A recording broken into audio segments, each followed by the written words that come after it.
All right. Good evening. My name's Bob. I'm an alcoholic, and it's good to be here. Thanks for asking me to share, David. I really appreciate it, and everyone else for having this meeting. I am a active member of the men's Rojo group out of Minneapolis that meets Central Time at 7 a.m. And it's really great to see my brothers here. I'm also from Eugene, and it's nice to see my sister from Eugene here. And I live down here in Mexico in the wintertime. I I've been sober since March 25th, 1988. And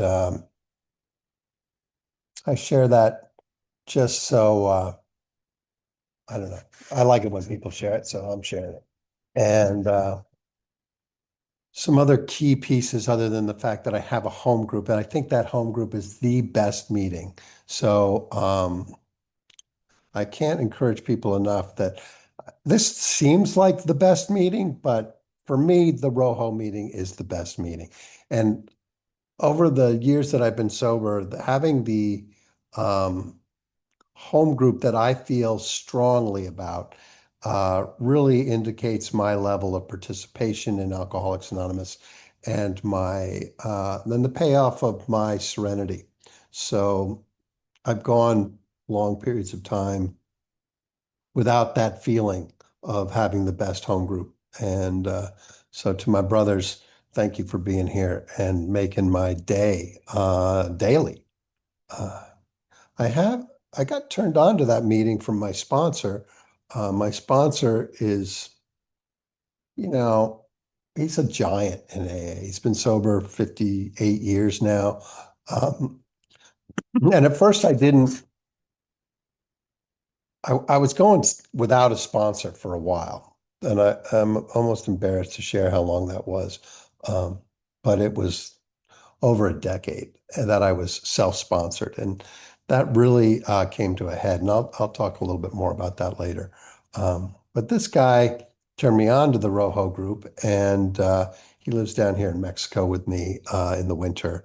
And we do the deal, go to meetings. We go to a step study on Wednesdays and a big book study on Sunday or Saturdays on the beach. It's beautiful. We try to catch some chicken soup on a regular basis at one of the really like low-end restaurants. Down here in Cabo, there's a lot of really high-end Michelin star restaurants. And we like to go to this little a cafe kind of setting, and it's really grand. Um, I was genetically predisposed. And I don't need to go into too much details about that, other than my parents were both alcoholic. And I can tell you that because they both came into Alcoholics Anonymous after I did. And from what I understand, my grandparents also, and I come from a long line of blue-blooded alcoholics. And so as soon as alcohol crossed the threshold um, of my digestive system, I was off to the races. The first time I drank till I puked. And that was okay. I really didn't have a problem with it. Um, I enjoyed it. And I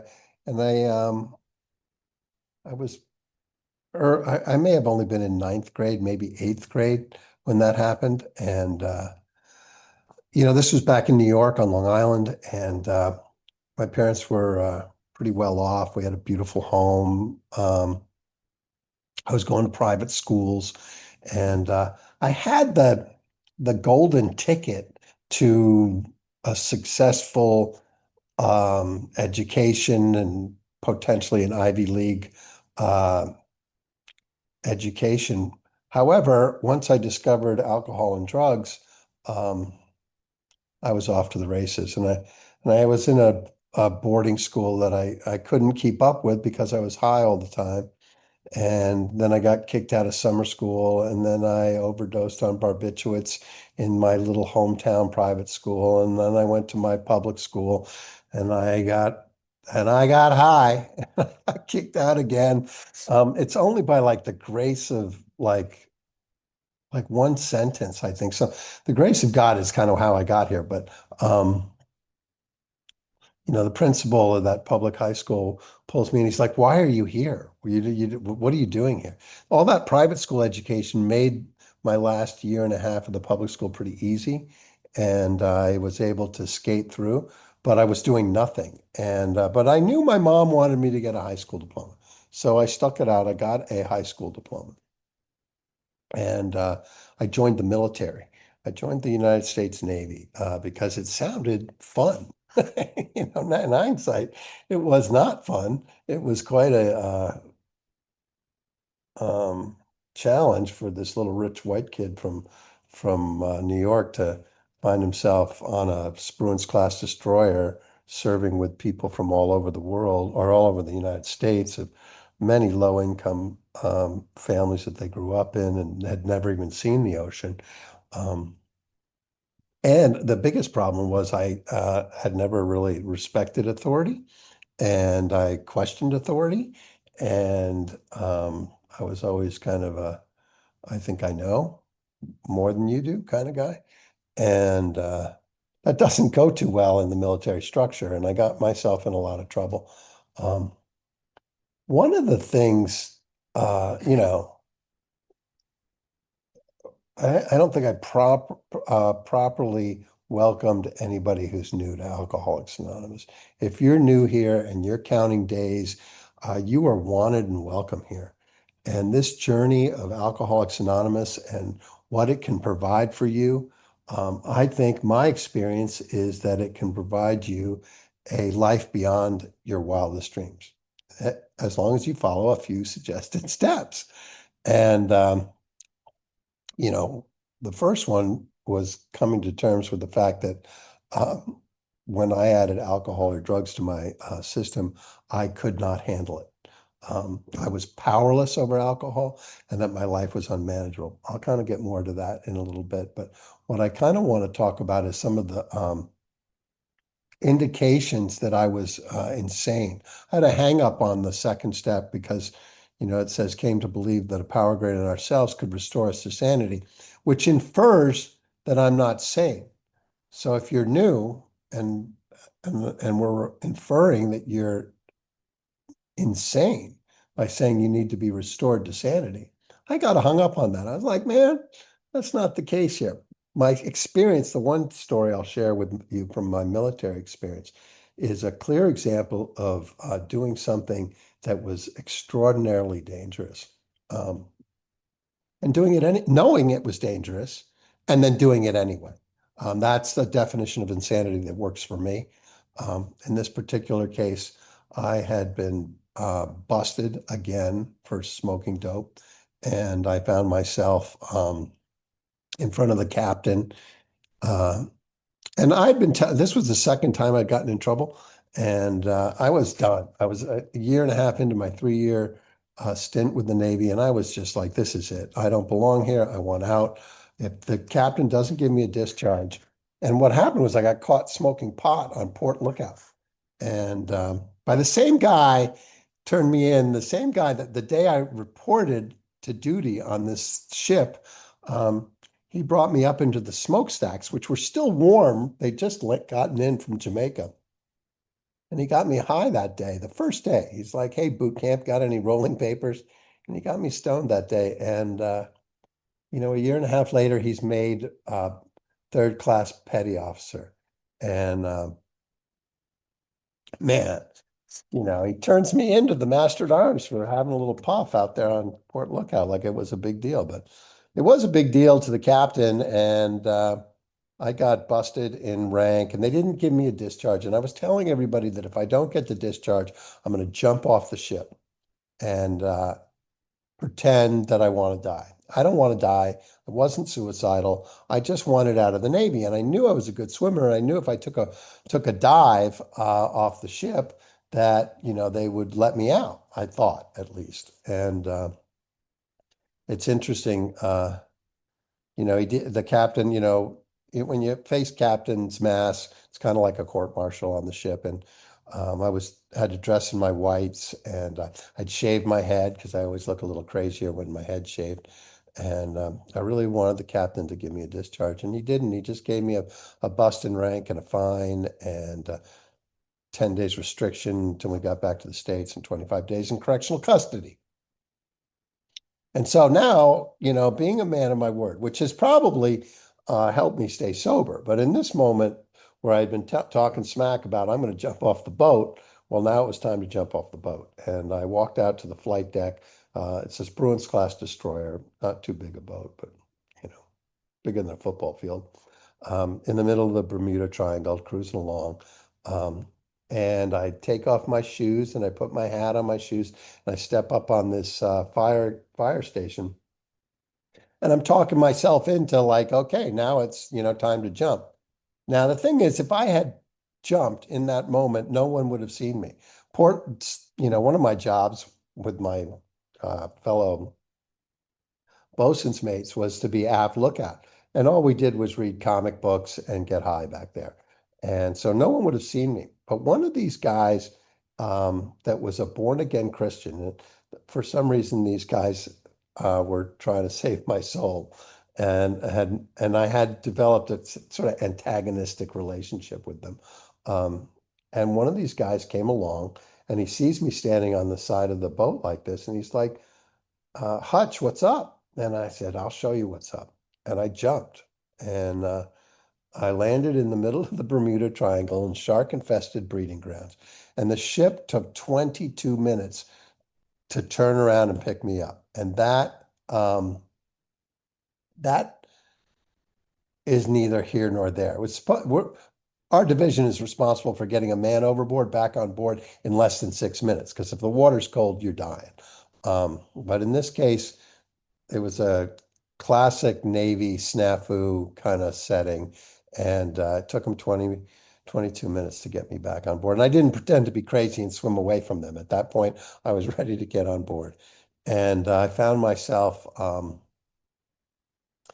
got the 10 days restriction. I scared my my dad called, and he would occasionally call. And this one time he called me, we were in the port on the way back to the States. And they told my dad that I tried to kill myself and that my mom got this message. And it really hurt my mom to think that I had tried to kill myself. It was the farthest thing from my mind. I'm a good swimmer. I knew I could take a little swim and then that I could get out. And so she bought that. The reality is that I could have died. I came really close to dying.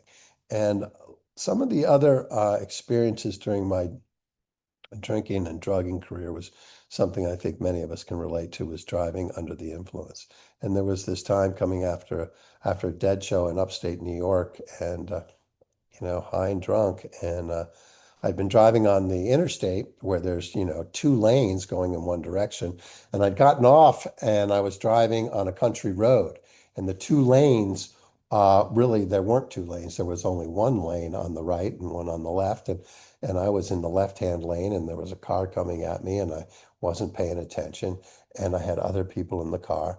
And this angel that was behind me reached forward and grabbed the wheel and ripped us over to the right-hand wheel. So all those times driving and drinking and driving were, we all know that drinking and driving is deadly, and many of us choose to do it anyway. And that's a definition of insanity that I've been able to live with. I got out of the Navy and went to college up in New England and found myself on the Grateful Dead tour and um, following that band pretty, just fall and spring and summer, doing these little tours. Um, and to make the long story short, I got, um, I got involved in a business in a restaurant, and it was way too much work. It was much easier to sell mushrooms at Grateful Dead shows. So I kind of bailed on that restaurant and went back on tour and was selling mushrooms at a Grateful Dead show in Virginia, and I got arrested.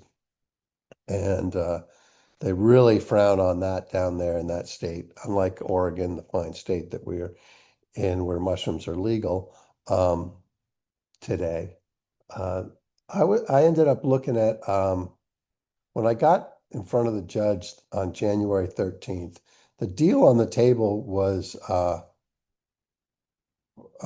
how did it go? 5 years after suspended after 1 year served. So they were saying go to jail for 1 year.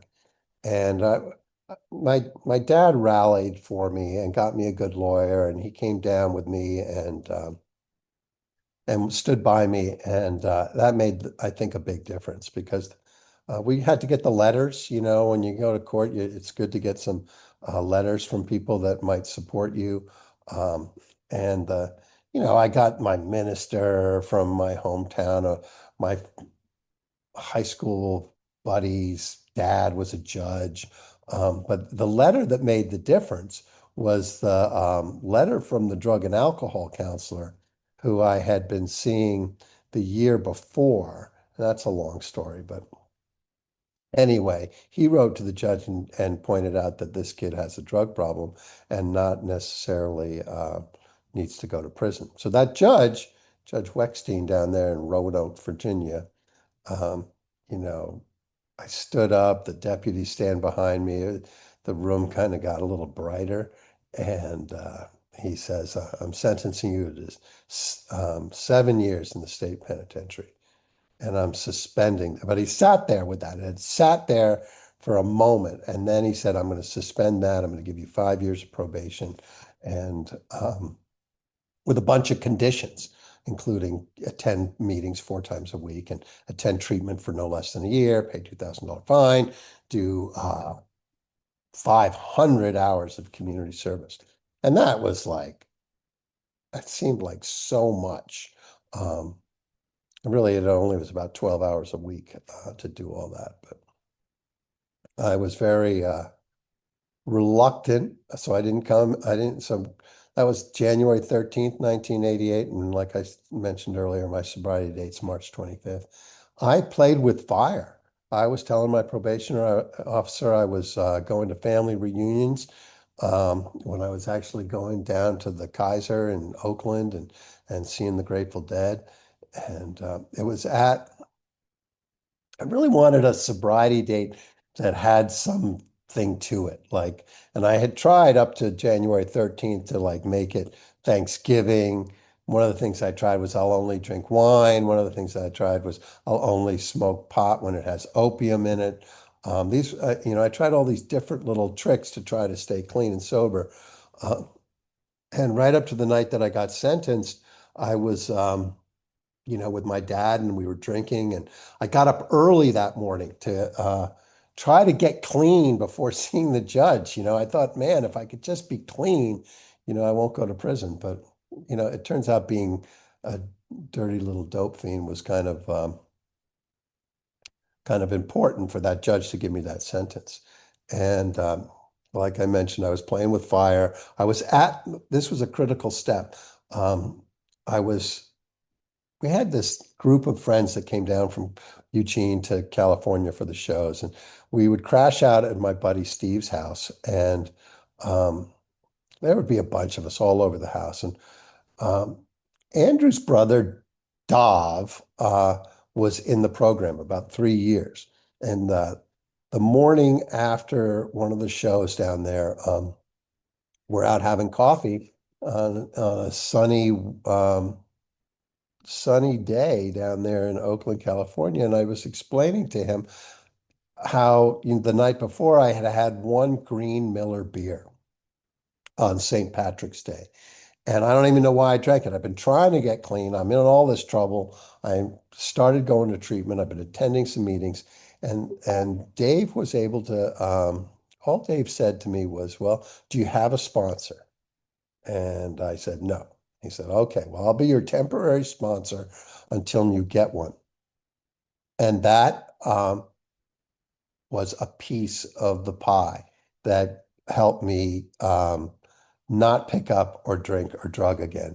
I subsequently ended up using some non-narcotic pain pills when I had a shoulder surgery.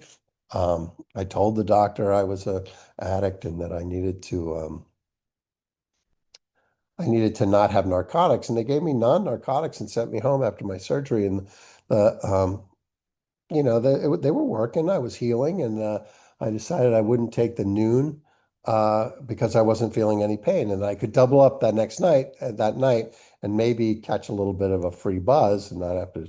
But subsequently, all I got was crazy. I was lying on the floor of my house, and I was rolling around with my shoulder in a sling, and I was being verbally abusive to my girlfriend, and it came to my attention that I was acting crazy. And it was in that moment right there, that was my awakening, that I looked up in front of the television and I said, this is what they're talking about being restored to sanity. I need help. Can you help me? And I was still hoping to try to keep St. Patrick's Day as my sobriety day, but at some point I moved it along. Um, I ended up getting another sponsor somewhere within the next 6 months. Everything was still very reluctant at that point in my early recovery. I didn't come in here skipping and singing and surrendering. And my sponsor Bill and I did the four-step together, and I often think about how, I did all this good step work and I identified all these issues and I shared them all with him, with the exception of this one shame-filled incident. And I did not share that with him. And so it was like interesting because that night, when they tell us to reflect on how it goes and how it was and what if there was anything else we left out. And it was so clear that there, right on the top of the shelf in the back of the closet, was a shoebox that I did not want to open and show Bill. So the next day I called him up and I told him about it, and he's like, "That's no big deal. Um, Many of us have been through that," and he identified with it, and it was done. And the other thing that happened in those early subsequent years of those foundational years is that I found this friend, and he was in the rooms, and he was like me, and we're all like each other in many ways here. But my buddy Larry, he he and I just had a lot of things going on that were similar. He was 10 years older than me, but he was as emotionally immature as me. And we just got along great. And if you're new to Alcoholics Anonymous and you haven't found that running buddy, that person you can hang out with, you can do all the weird things of staying sober and learning how to live life sober, like any of the social things. And we did a lot of that stuff early on, and, finishing school and getting educations and dating and car purchasing and education and business and all kinds of stuff. We hung out thick as thieves there. And doing the work in the meetings and carrying the message and being active in the program, and it was a beautiful thing. And I really, the reason I bring up Larry is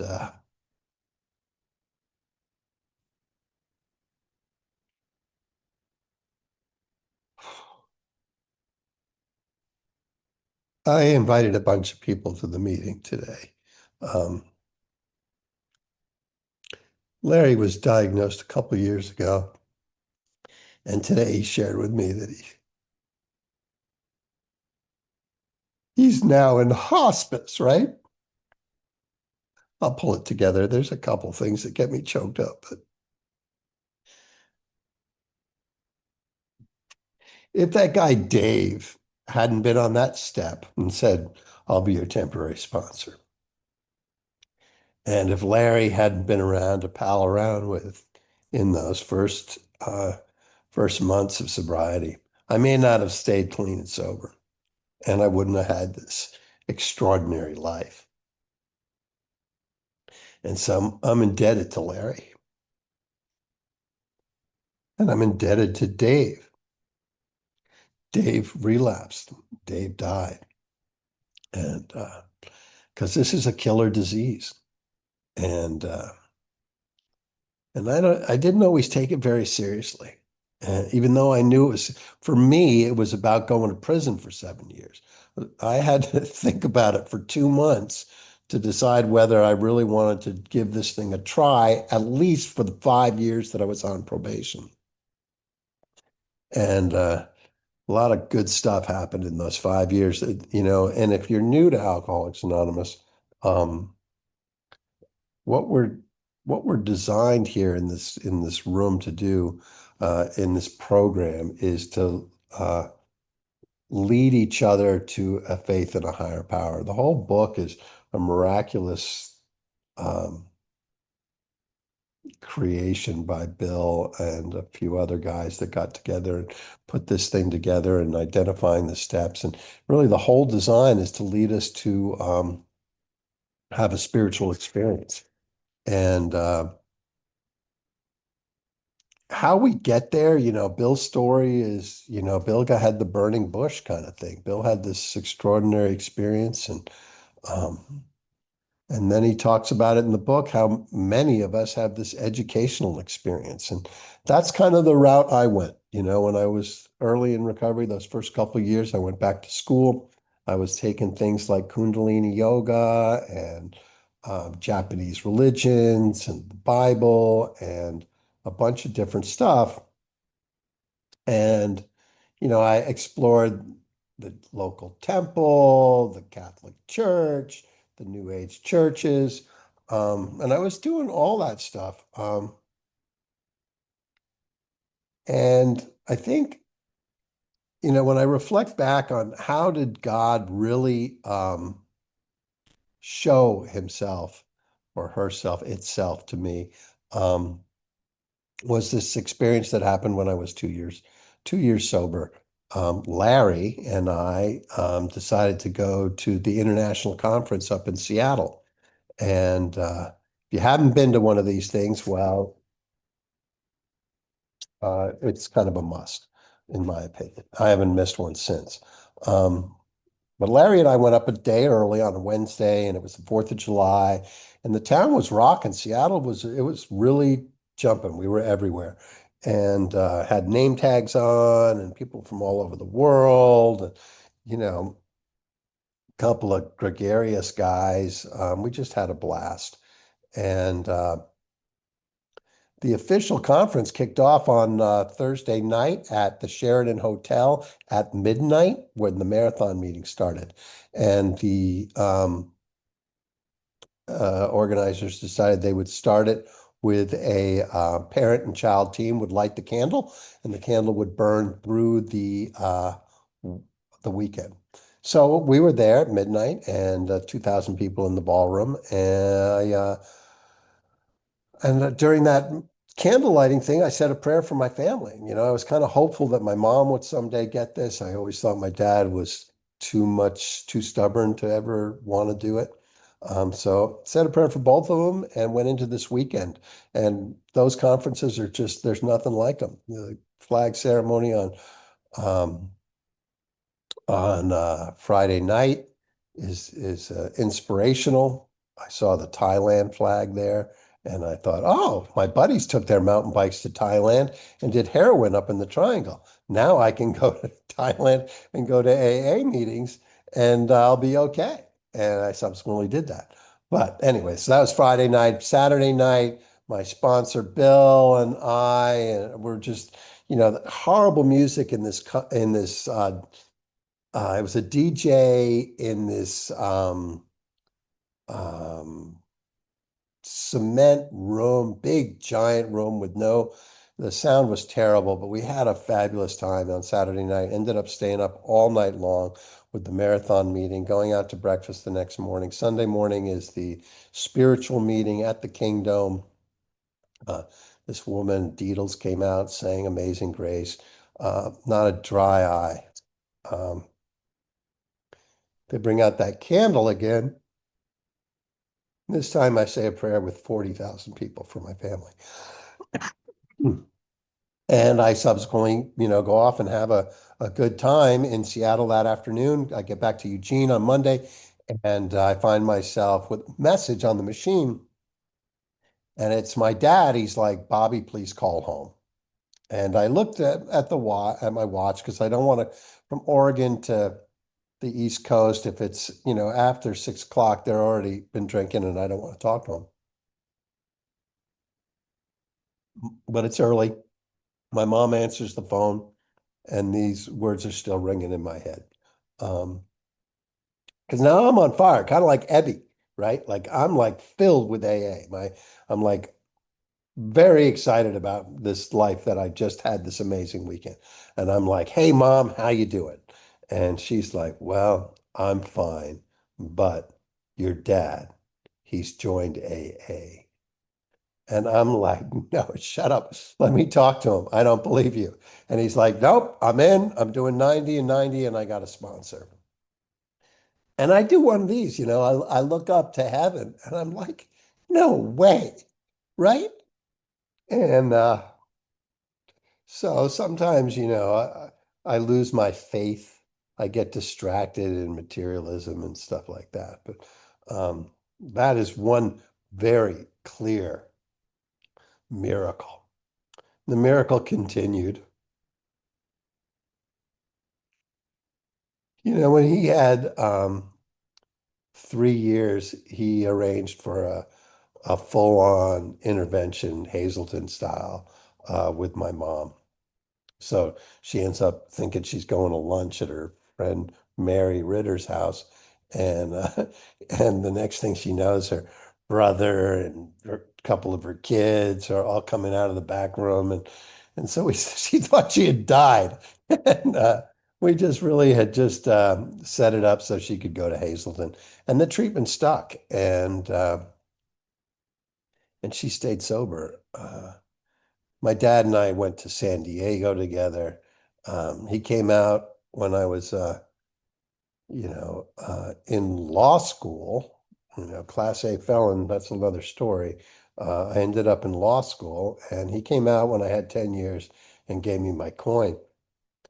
And since his anniversary was around the international conference, I was asked to speak at that, and I was able to give him back that 10-year coin in the fine state of Minnesota.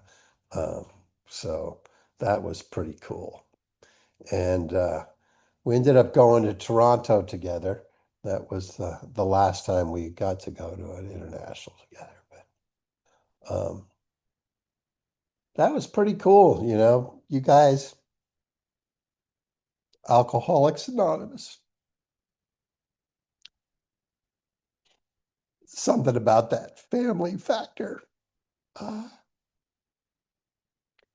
the level of gratitude that comes from family that gets this gift of Alcoholics Anonymous.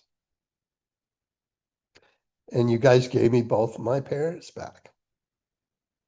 And you gave them their son back. My dad, you know, me becoming a lawyer was quite a journey and another sort of a miracle.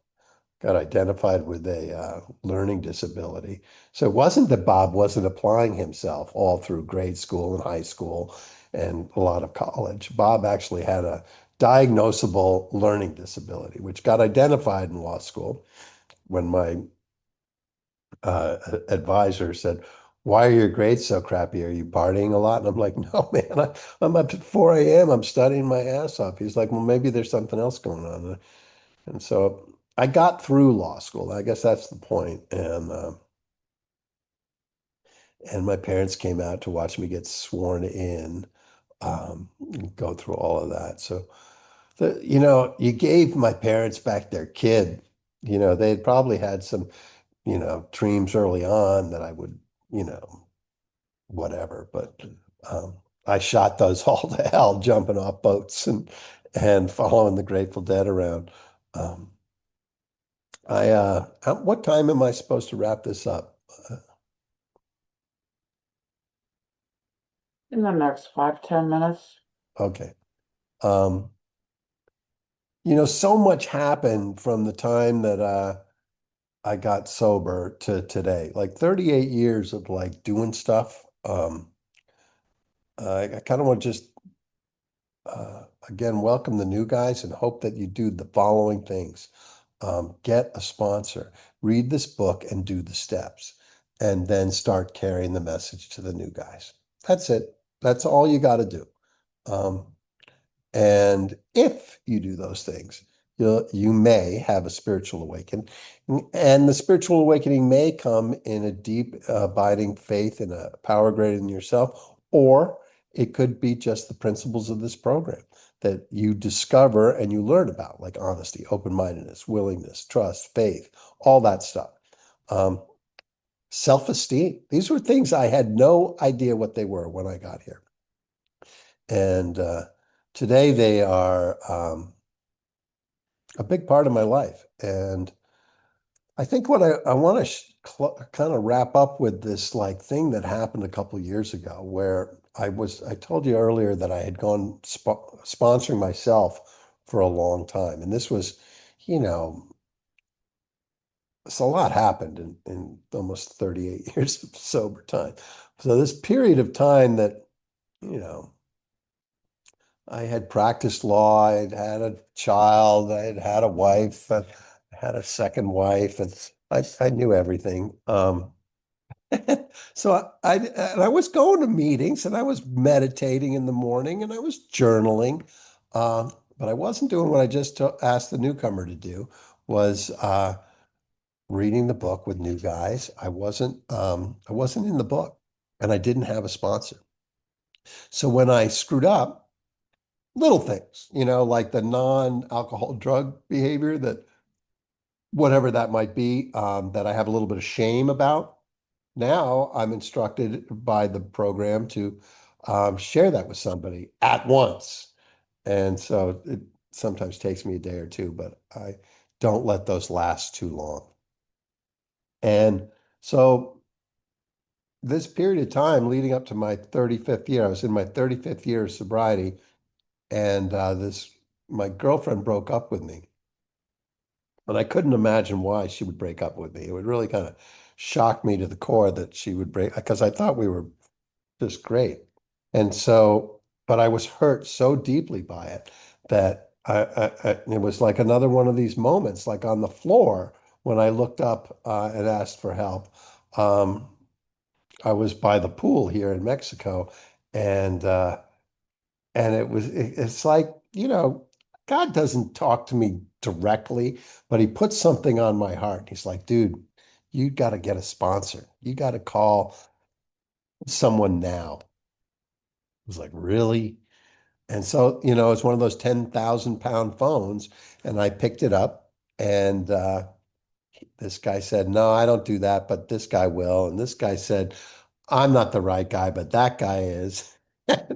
Um, And that guy, Renee, who's going to be at my step study tomorrow, did this like ER doctor 4-step with me to help me get my head around this behavior that had been part of if someone had been actively working steps 6 and 7 and identifying their fears and their other character defects, they might not have been doing this behavior that was causing me to feel guilty and depressed and angry. And, I thought I had it together, but I clearly didn't. And anyway, Renee helped me in an emergency room setting of doing a 4-step.